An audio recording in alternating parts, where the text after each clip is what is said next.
I hate to say this, pero kailangan yung malaman na agad. Si Ma'am Oria ay may malalang sakit. May malalang sakit sa pag-iisip. She was diagnosed with Alzheimer's disease.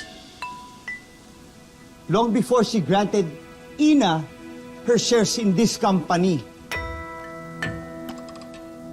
At dahil dyan, wala nang visa yung ginawa ni Ma'am Oria na deed of donation na ipinagkaloob niya sa'yo. So Ina, wala ka ng karapatan dito. Pwede ka nang umalis.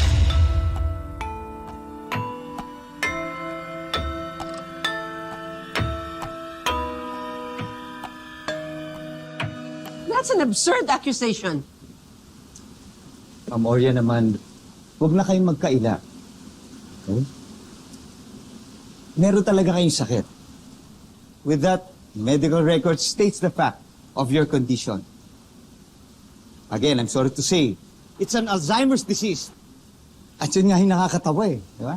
Obvious na you took advantage of her para makuha mo at magawa mo yung mga gusto mong gawin. Well, nakuha mo, and that's your wealth, ma'am. Hindi totoo yan. Wala akong kinukuha kay Lola. Kung ano man meron ako ngayon, kusa niyang binigay yun. Ang binigay niya, panahon na binigay niya? Yung panahon na meron siyang sakit.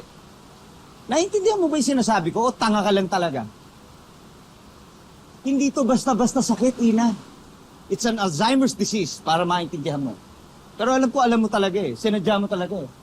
Kasi yun talaga yung tinaon mo na nakakalimot si Ma'am Oria at nalilito.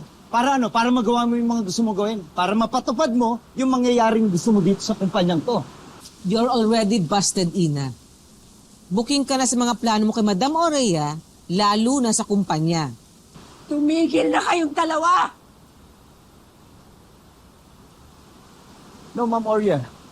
I'm sorry pero hindi ako titigil. In fact,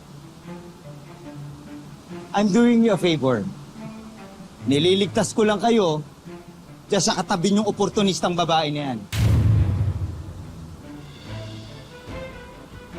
So everyone, inuulit ko hindi na valid yung deed of donation na ginawa ni Ma'am Oria na ipinagkaloob niya sa taong to. At wala na rin visa ang pagiging CEO niya dito sa De La Costa Food Court.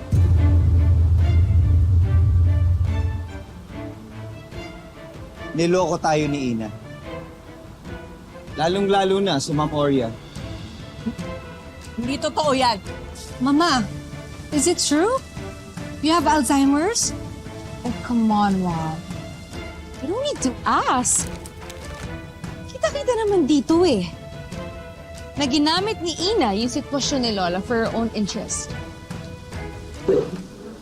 Pwede naman talaga ng mukha mo, Ina, no? You're a scam! At nag-level up ka pa. Mali nga iniisip nyo. Kung meron magnanakaw dito, hindi ako yon. Si Attorney Charlie yon.